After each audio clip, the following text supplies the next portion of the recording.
نحمدہ و نصلی علی رسول الکریم اما بعد اعوذ باللہ من الشیطان الرجیم بسم اللہ الرحمن الرحیم حامیم تنزیل الکتاب من اللہ العزیز العلیم غافر الذنب وقابل التوب شدید العقاب ذی الطول لا الہ الا هو الیہ المصیر۔ ابھی آپ نے سورہ مومن کی آیت 1 سے 3 کی تلاوت سماعت فرمائی۔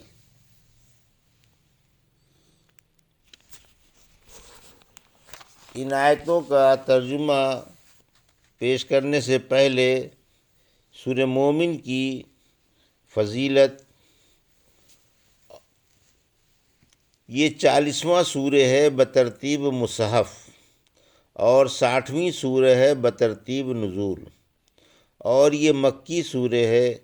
اس میں 85 آیتیں اور 9 رکوع ہیں۔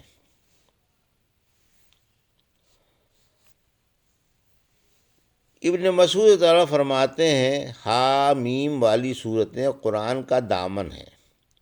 ابن عباس تعالیٰ فرماتے ہیں ہر چیز کا مغز جوہر ہوتا ہے۔ قرآن کا مغز حامیم والی صورتیں ہیں۔ مسعر بن قدام کہتے ہیں کہ یہ صورتیں دلہنیں کہلاتی ہیں۔ عبداللہ کہتے ہیں قرآن کی مثال یوں سمجھو جیسے کوئی شخص اپنے اور اپنے بال بچوں کے لیے کسی اچھی جگہ کی تلاش میں ہے، پھر یہ اسی جستجو میں کسی ایسے مقام پر پہنچ جاتا ہے جہاں معلوم ہوتا ہے کہ ابھی ابھی بارش ہوئی ہے، پھر یہ کچھ اور آگے بڑھتا ہے تو اسے ایک گلزار پر بہار نظر آتا ہے۔ یہ ٹھٹک کر رہ جاتا ہے، پہلے جو جگہ دیکھی تھی اس پر تو تعجب تھا ہی، مگر یہ باغ دیکھ کر تو تعجب میں ڈوب جاتا ہے۔ پھر اسے بتایا جاتا ہے کہ پہلی جگہ قرآن کی عظمت کی مثال ہے، اور یہ باغ و بہار قرآن کی حامیم والی صورتیں ہیں۔ ابن مسعود ذرا فرماتے ہیں جب میں حامیم والی صورتیں شروع کرتا ہوں تو گویا باغوں میں داخل ہو کر ان کی بہاریں لوٹنے لگتا ہوں۔ ایک شخص نے دیکھا ابو درداء رضی اللہ عنہ مسجد بنا رہے ہیں۔ پوچھا کیا کر رہے ہو؟ بولے حامیم کی برکت سے مسجد بنا رہا ہوں۔ ہو سکتا ہے یہ وہی مسجد ہو جو ان کے نام سے دمشق کے قلعے میں ان کی اور حامیم کی برکت سے اب تک محفوظ ہے، کیونکہ ان کی یہ بات فتح پر دلالت کرتی ہے، جیسا کہ کسی جنگ میں رحمت عالم صلی اللہ علیہ وسلم نے صحابہ سے فرمایا تھا اگر آج رات شب خون مارو تو حامیم لا ینصرون پڑھ لینا۔ رحمت عالم صلی اللہ علیہ وسلم نے فرمایا جس نے آیت الکرسی یا سورہ مومن کی اول آیت پڑھ لی وہ اس دن ہر برائی سے محفوظ رہے گا۔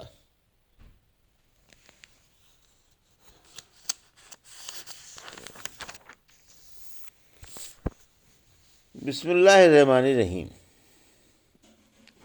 حامیم آیت 1 تنزیل الکتاب من اللہ العزیز العلیم۔ آیت 2 غافر الذنب وقابل التوب شدید العقاب ذی الطول لا الہ الا هو الیہ المصیر۔ آیت 3 ترجمہ۔ شروع کرتا ہوں میں اللہ کے نام سے جو بڑا مہربان اور نہایت رحم والا ہے۔ حامیم کے معنی تو اللہ ہی جانتا ہے۔ یہ غالب علم والے اللہ کی طرف سے اتاری ہوئی کتاب ہے جو گناہ بخشنے والا، توبہ قبول کرنے والا، سخت سزا دینے والا اور بڑی نعمتوں والا ہے۔ اس کے سوا کوئی معبود نہیں اور اسی کی طرف لوٹ کر جانا ہے۔ یہ تھا ترجمہ سورہ مومن کی آیت 1 سے 3 کا۔ تفسیر آیت 1 حامیم کی تفسیر کہتے حامیم اللہ کا اسم ہے اور ثبوت میں یہ شعر پڑھتے ہیں، یعنی لڑائی چھڑ جانے کے بعد حامیم یاد دلا رہے ہو اس سے پہلے یہ اسم کیوں نہیں پڑھا۔ آیت 2 قرآن اللہ کی کتاب ہے، یعنی یہ کتاب اس اللہ کی طرف سے اتاری گئی ہے جو بڑی عزت و حلم والا ہے، کسی کو اس کے صحن تک آنے کا تصور بھی نہیں پیدا ہوتا، اس کے علم سے چونٹی بھی پوشیدہ نہیں، خواہ وہ کتنے ہی پردوں میں چھپی ہوئی ہو۔ آیت 3، اللہ غفور الرحیم ہے، یعنی اللہ توبہ کرنے والے اور جھکنے والے کے ماضی کے گناہ بخشنے والا اور مستقبل میں توبہ قبول کرنے والا ہے، اور سرکش و نکچڑھے اور دنیوی زندگی سے محبت کرنے والے کے لیے سخت پکڑ والا ہے۔